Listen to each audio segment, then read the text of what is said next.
¿Qué tal? A ver, todos los días nos bombardea un mar de información, ¿cierto? Un montón de historias que intentan darle forma a lo que pasa a nuestro alrededor. Pero, ¿nos hemos parado a pensar cómo se construyen esas historias?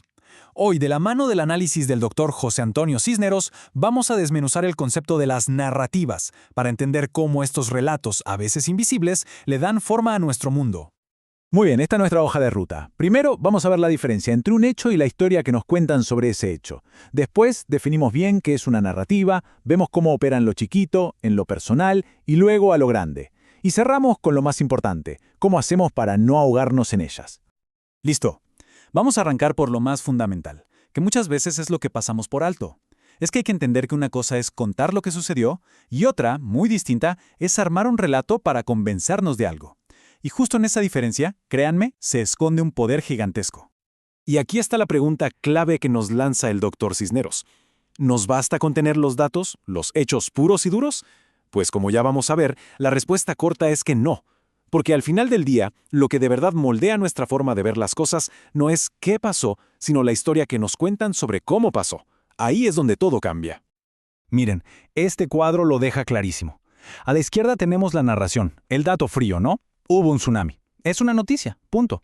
Pero a la derecha, ahí es donde cambia todo. La narrativa agarra ese hecho y lo viste. Le pone emoción, le pone un significado, una moraleja.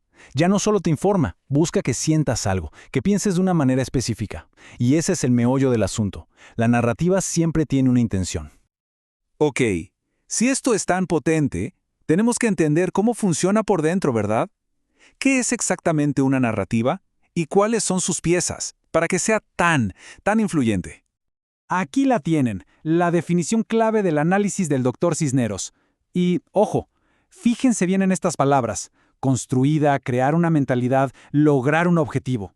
O sea, esto nos grita que una narrativa nunca es neutral. Es una herramienta diseñada con un fin muy concreto. Y aquí está el truco, lo que la hace tan efectiva. Como dice el doctor Cisneros, no se trata de que sea 100% verdad o 100% mentira. Su poder está en esa mezcla, en esa especie de cóctel donde se combinan hechos reales con interpretaciones, con omisiones o hasta con mentiras directas. Es la mezcla lo que la hace tan convincente. Entonces, ¿cuál es la receta? ¿Cómo se cocina una narrativa? Pues es casi una fórmula. Se mezcla un poco de verdad con ficción, se presenta una causa y un efecto que parezcan lógicos, se proyecta una imagen, se busca cambiar lo que la gente piensa y al final todo esto sirve para justificar alguna acción. Una receta increíblemente eficaz.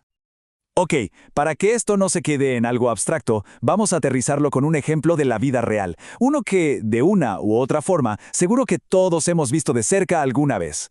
Imaginen esto. La narrativa del éxito. La pareja ideal, ¿saben? La que vemos en las redes sociales con las fotos perfectas, los viajes, las sonrisas.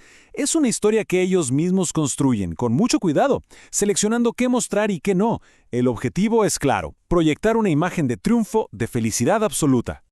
Pero de pronto, ¡pum!, todo se derrumba, la crisis. Y miren cómo se le da la vuelta a la tortilla. El lenguaje es totalmente diferente. Las mismas personas, los mismos años juntos, ahora son reescritos bajo una narrativa de engaño, de traición. Lo increíble es que los hechos básicos no cambiaron, lo que cambió fue la historia que se cuenta sobre ellos. Bien, ya vimos el poder que tiene en lo personal. Ahora imaginen ese mismo motor, pero a escala de países enteros o del mundo. Porque si una narrativa puede definir la historia de dos personas, imaginen lo que puede hacer con millones. Si uno mira hacia atrás, la historia está llena de esto. Por siglos, la narrativa era que el rey era puesto por Dios, y punto. Así funcionaba la sociedad. Luego, en el siglo XX, aparece la gran narrativa del comunismo, que prometía un paraíso para el trabajador. Y ni hablar de la Guerra Fría, que fue, en esencia, una batalla titánica entre dos historias opuestas sobre cómo debía ser el mundo. Y aquí está el para qué de todo esto. No son simples cuentos para libros de historia, no. Son herramientas para justificar cosas enormes, colonizaciones, guerras, revoluciones. Se crea una historia donde hay buenos y malos, donde una acción terrible se convierte en necesaria para conseguir el apoyo de la gente. Y todo esto nos trae inevitablemente a hoy, porque esta guerra de narrativas está quizás más fuerte que nunca gracias a la velocidad con la que viaja la información en el mundo moderno. Un ejemplo perfecto, la inteligencia artificial. Fíjense cómo se están peleando dos narrativas.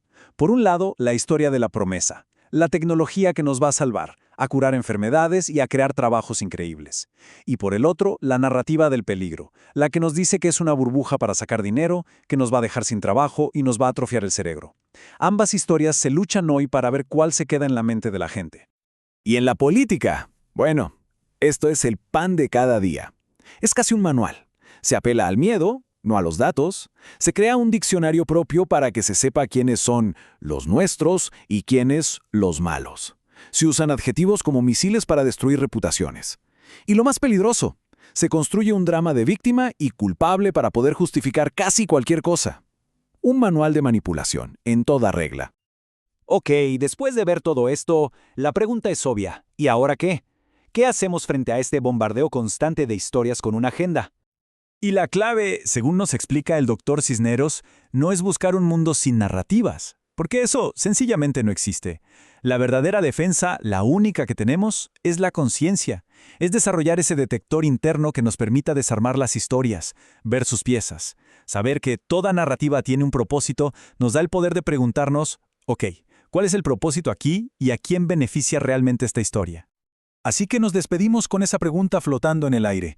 Tómense un momento para pensar en las noticias que leen, en las conversaciones que tienen, en lo que ven en las redes. ¿Qué historias, qué narrativas están definiendo su mundo ahora mismo? Porque identificarlas es el primer paso para ser verdaderamente libres. Muchísimas gracias por acompañarnos.